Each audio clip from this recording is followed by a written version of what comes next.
정부가 마지막까지 아껴왔던 카드가 바로 보유세입니다. 그런데 지난 경제정책 방향에서 보유세 인상을 첫 공식한 이후에 그 발걸음이 조금씩 빨라지고 있는 모습인데요. 하지만 섣부른 손질은 결국 서민주거 부담만 가중시킨다는 지적도 나오고 있습니다. 조진희 부동산 전문가 모시고 자세히 알아보겠습니다. 전문가님 어서 오세요. 네, 안녕하세요. 네, 정부가 이제 보유세 인상을 공식한 한 후에 발걸음이 이제 빨라지는 모습인데 최근 이런 정부의 움직임은 어떻게 해석하고 계세요? 우선 기본적으로 파리 대책 이후에도 말씀하셨던 것처럼 부동산 가격이 안정화되기보다는 오히려 급상승하는 경우들이 네. 더 많았습니다. 그러다 보니까 그 기준치가 정해진 것이 있습니다. 도표에 보시는 것처럼 국내 총생산 기준이라고 하는 것 GDP, OECD 평균 기준을 놓고 봤었을 때 평균적으로 보유세가 차지하고 있는 비중들이 보통 이제 선진국 기준에서 3%대가 되고 있는데 저희 나라가 0.8% 정도 됩니다. 평균 기준 1.1%에도 못 미치는 수준이다 보니까 이에 따른 형평성 문제, 실질적인 거래 현황으로 올리겠다라는 의중도 크고요. 무엇보다도 부동산 가격이 거의 40%에서 작년 기준으로 놓고 보더라도 40% 이상 상승했음에도 불구하고 보유세가 차지하는 비중이 26% 정도밖에 되지 않았습니다. 그러다 보니까 현실적으로 가격이 오른다거나 다주택자들에 의해서 계속 투기가 일어난다는 정책들을 통해서 잡아낼 수가 없었다는 거죠. 그러다 보니까 이렇게 이제 또 다시 보유세 강화 부분을 내놓고 있는 거라고 보시면 될 것 같습니다. 네, 그렇다면 이 보유세의 인상 방식 어떤 게 지금 거론되고 있습니까? 네, 기본적으로 그 보유세가 갖고 있는 기준 자체는 종부세 중에서 이제 보통 저희가 재산세와 종합부동산세로 두 가지로 나눠주고 있습니다. 그래서 기존에 1인 주택 기준으로 했을 땐 9억 이상 초과가 되는 좀 그 고가 주택이라든가 그다음에 2주택 이상자 같은 경우는 6억 초과 부분에 대한 합산 공시 가격 기준으로 다 부과가 되었습니다. 재산세 같은 경우는 지방세에 속하고 있고 대부분 이제 주택이나 그 건물까지도 같이 이제 부과가 되다 보니까 중복되어지는 부분보다는 오히려 종합부동산세에 대해서 실질적인 과세가 이루어져야 된다. 근데 이제 종합부동산세 같은 경우는 평균적으로 보통 공시 가격, 시장 가격 기준이라는 것들이 있습니다. 그래서 실거래가의 어떤 80% 정도에 되는 이 비율을 상승시키는 방향이라든가 현재적으로 이제 공시 가격, 즉 실거래가에 대비해서 한 60% 정도 되는 그 금액을 기준해서 과세를 표준하고 있는데 공시 가격 상승 같은 경우는 실제적으로 재산세까지도 같이 영향을 주기 때문에 오히려 시장가액 비율을 올린다거나 아니면 종부세 그 계산 방식을 좀 변화하는 형태로 해서 실제적으로 이제 국회를 통해서 입법 절차를 통해 가지고 그 개편하는 방식으로 하려는 그런 예정들을 보여주고 있습니다. 네.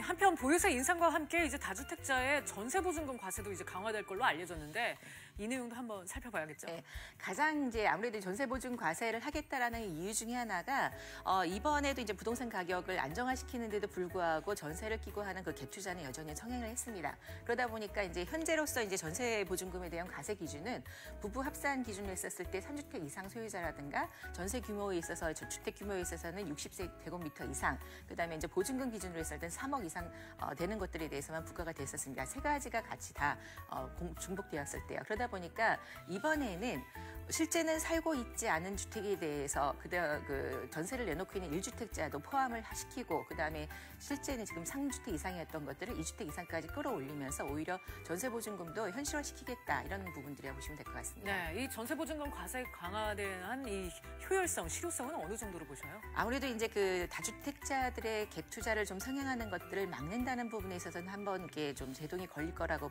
시장에서는 보여줄 것 같고요.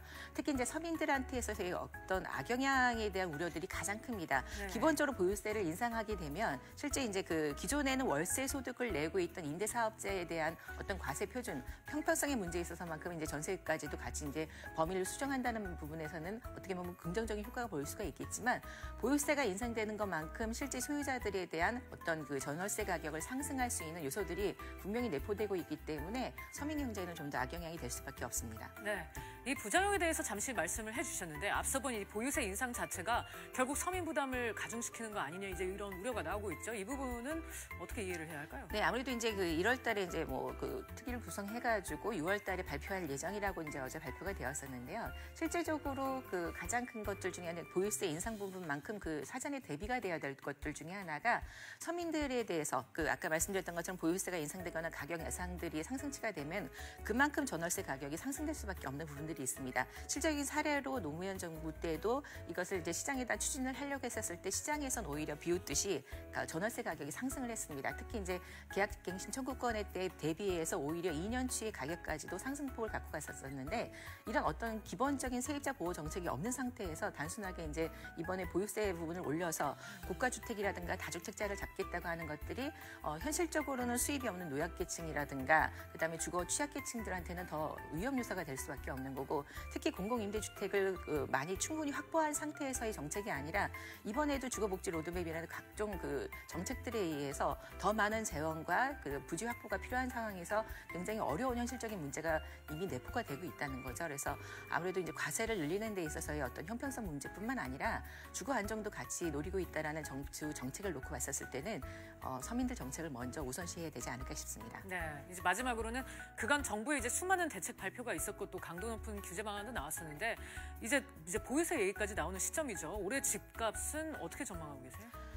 우선 이제 지난해를 기준을 놓고 봤었을 때 집값 상승률이 보통 7.67% 정도 됐었습니다. 그 중에서도 이제 강남 재건축 시장이 주도하고 있는 주택 가격이 17% 정도 상승했습니다. 이거는 파리 대책 이후에도 오히려 가격이 상승했던 사례들입니다. 이번에도 뭐 이제 아까 거래세 부분은 저희 나라가 이제 OECD 중에서 가장 높다라는 얘기가 나와서 특히 이제 4월에 어떤 양도세 중과세 부분을 놓고 대부분 다주택자들이 어떻게 할 것인가를 더들 많이 관망을 하고 있는 그런 시점이라고 보시면 될 것 같습니다. 그래서 현실적으로 주택 가격에 있어서의 어떤 지금 가장 많이 주도를 하고 있는 강남 4구 같은 경우는 광역교통망이라든가 개발 호재까지도 같이 내포하고 있어서 과세를 냈었을 때보다 나오는 기대 수익률이 더 크다라는 시장 반응 때문에 오히려 가격이 상승하고 있는 그런 추세입니다. 그래서 그런 어떤 가격 상승분을 억지로 막는 거는 힘들 것 같고요. 오히려 이제 좀 더 세제가 좀 개편됨으로 인해 가지고 성실적인 어떤 다주택자들의 임대사업 전환이라든가 이런 것들은 좀 기대해 보지 않을까 싶습니다. 네, 오늘 말씀 여기까지 듣겠습니다. 보유세 인상의 득과 실에 관련해서 얘기 나눠봤습니다. 감사합니다. 네, 감사합니다.